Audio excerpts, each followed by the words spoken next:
Aloha Jivas, welcome to our reading of the Bhagavad Gita as it is by A.C. Bhaktivedanta Swami Prabhupad. We are on chapter 2, which is called Contents of the Gita Summarized, and Krishna is responding to Arjuna's reasoning behind why he's chosen not to fight, and it's not what you might expect, which we might assume to be, taking the higher path of turning the other cheek and nonviolence. And so Krishna continues to say here in text 3, Klaibyam asmagam mahapartha naitatvayupapadyate kshutram hridaya dorbalyam tyaktavotishta parantapa. O son of Pritha, do not yield to this degrading impetus. It does not become you.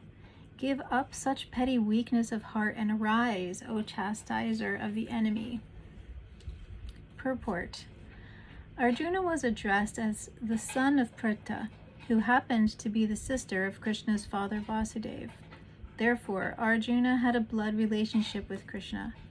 If the son of a Kshatriya declines to fight, he is a Kshatriya in name only, and if the son of a Brahmin acts impiously, he is a Brahmin in name only.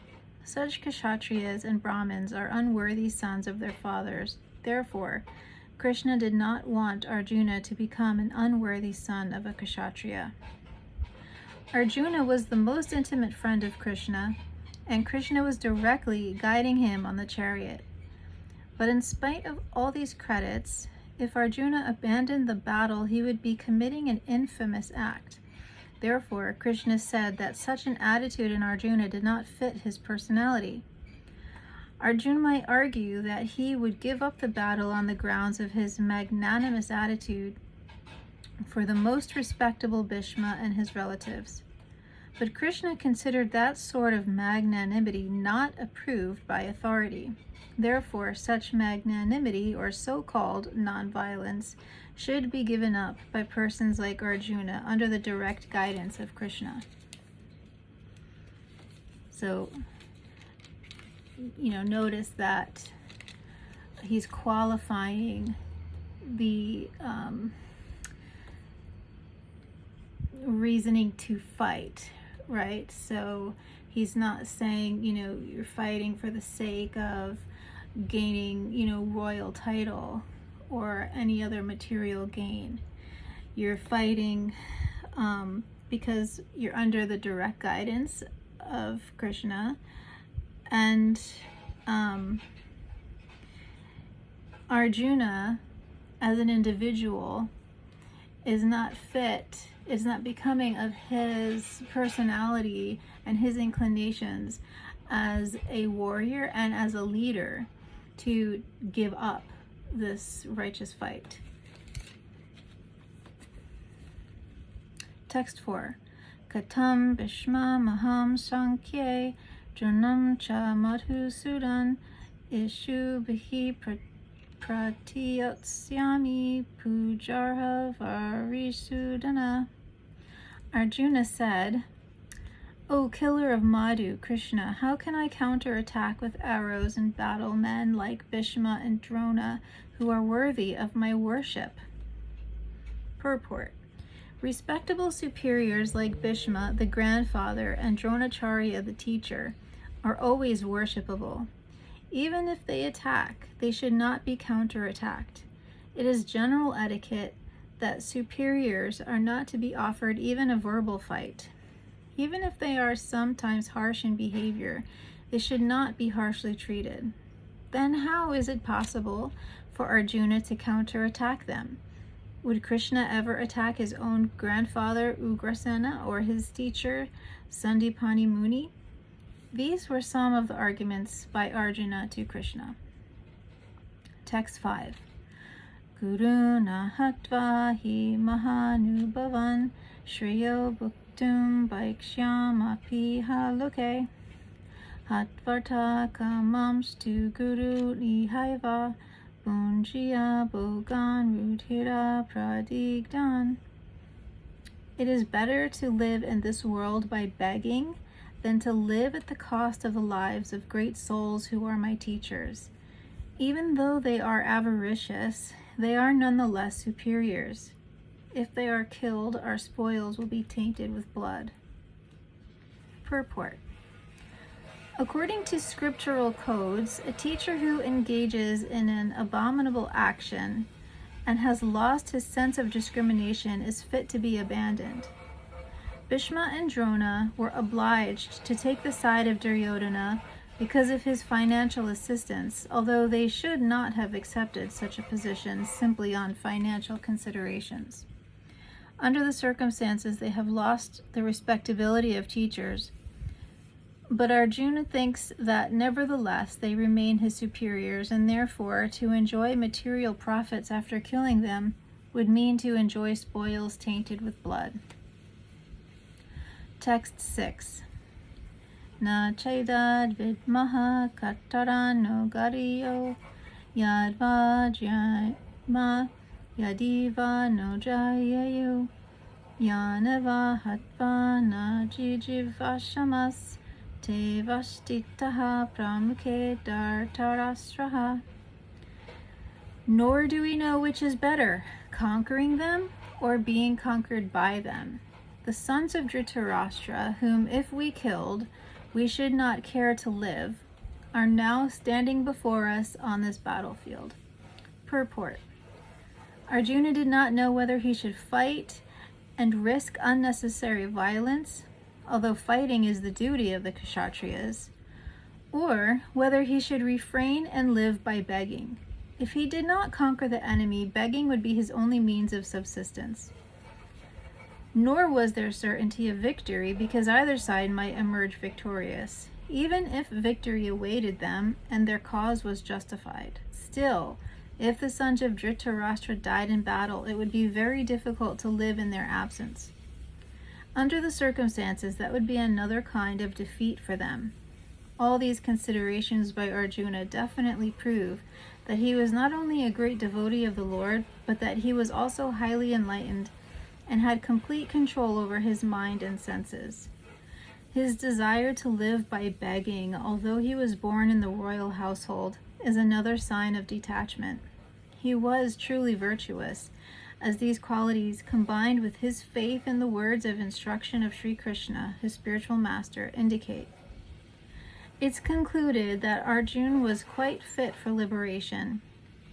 Unless the senses are controlled, there is no chance of elevation to the platform of knowledge. And without knowledge and devotion, there is no chance of liberation. Arjuna was competent in all these attributes, over and above his enormous attributes in his material relationships. Text 7. Karpanya dosho pahata svabhavaha Prichami tvam dharma samudha chataha yatrayasyan nishchitam bruhi tanme sishyaste ham sati mam tvam prapanam. Now I'm confused about my duty and have lost all composure because of weakness. In this condition, I'm asking you to tell me clearly what is best for me. Now I am your disciple, and a soul surrendered unto you. Please instruct me. Purport. By nature's own way, the complete system of material activities is a source of perplexity for everyone. In every step there is perplexity, and therefore it behooves one to approach a bona fide spiritual master who can give one proper guidance for executing the purpose of life. All Vedic literatures advise us to approach a bona fide spiritual master to get free from the perplexities of life which happen without our desire. They are like a forest fire that somehow blazes without being set by anyone. Similarly, the world situation is such that perplexities of life automatically appear, without our wanting such confusion. No one wants fire, and yet it takes place, and we become perplexed. The Vedic wisdom, therefore, advises that in order to solve the perplexities of life and to understand the science of the solution, one must approach a spiritual master who is in the disciplic succession. A person with a bona fide spiritual master is supposed to know everything. One should not, therefore, remain in material perplexities, but should approach a spiritual master. This is the purport of this verse. Who is the man in material perplexities? It is he who does not understand the problems of life. In the Garga Upanishad, the perplexed man is described as follows. Yova etad aksharam gargi avidit vasma lokat praiti sa kripanaha. Translated as, he is a miserly man who does not solve the problems of life as a human, and who thus quits this world like the cats and dogs, without understanding the science of self-realization. Unquote. This human form of life is a most valuable asset for the living entity who can utilize it for solving the problems of life. Therefore, one who does not utilize this opportunity properly is a miser. On the other hand, there is the Brahmin, or he who is intelligent enough to utilize this body to solve all the problems of life. The Kripanas, or miserly persons, waste their time in being overly affectionate for family, society, country, etc., in the material conception of life. One is often attached to family life, namely to wife, children, and other members, on the basis of quote-unquote skin disease. The Kripana thinks that he is able to protect his family members from death, or the Kripana thinks that his family or society can save him from the verge of death. Such family attachment can be found even in the lower animals who take care of children also. Being intelligent, Arjuna could understand that his affection for family members and his wish to protect them from death were the causes of his perplexities. Although he could understand that his duty to fight was awaiting him, still, on account of miserly weakness, he could not discharge the duties. He is therefore asking Lord Krishna, the Supreme Spiritual Master, to make a definite solution. He offers himself to Krishna as a disciple. He wants to stop friendly talks. Talks between the master and the disciple are serious. And now Arjuna wants to talk very seriously before the recognized spiritual master. Krishna is therefore the original spiritual master of the science of Bhagavad Gita, and Arjuna is the first disciple for understanding the Gita. How Arjuna understands the Bhagavad Gita is stated in the Gita itself, and yet foolish mundane scholars explain that one need not submit to Krishna as a person, but to, quote, the unborn within Krishna. There is no difference between Krishna's within and without, and one who has no sense of this understanding is the greatest fool in trying to understand Bhagavad Gita. So that last couple sentences is referring to the fact that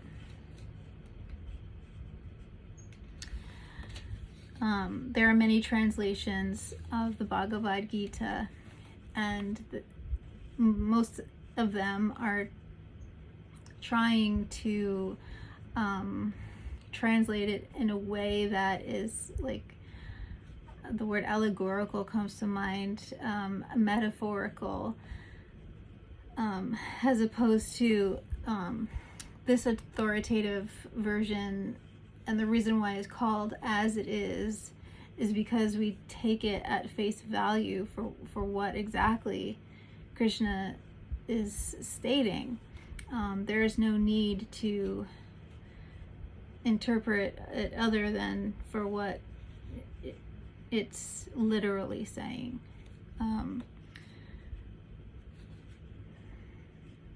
another important point here is that Arjuna has realized that due to his bewilderment and overwhelmed emotions of conflict between his duty as a kshatriya and his desire to not kill his family, he realizes that this is just a decision that he can't make, and he respects Krishna as the ultimate authority and submits to Krishna's will. And so using that as the model, we should all consider during our times of distress and conflict that, really things may not be in our control. In fact, we use that term, everything is out of control. I don't know what to do in this situation, whatever it may be. And so by following in the footsteps of Arjuna, to put it into God's hands and say to God, I put my hands up, I don't know what to do in this situation, please guide me, please instruct me. And for a lot of people that may be difficult to have clarity on as well, because God is not sitting in front of us to tell us directly. You need to either be very sensitive and trust that impulse from the Paramatma within you, or I should say and, because it's not an either or situation, find a bona fide guru or spiritual master, someone who when we use the word bona fide, this should be somebody who exhibits righteousness, who is detached, from the material spoils of the world, and someone who is walking their talk. So yeah, what they say is, when you ask for a teacher, when you pray for a teacher, then they come. And that was exactly my experience. I prayed really hard for a teacher to come into my life, and literally less than a month, maybe weeks or even days later, my guru, Srila Bhaktivedanta Narayan Goswami Maharaj,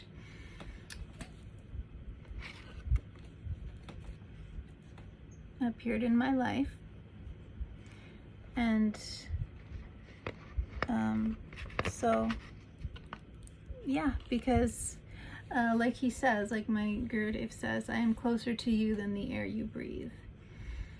It's a very intimate relationship. A bona fide guru is someone who is self-realized, and what that means to be self-realized is someone who's completely surrendered to the will of God working through them. And as the pure, what we call the pure devotee, pure representative of God, they are almost non-different from God. They are God on the planet.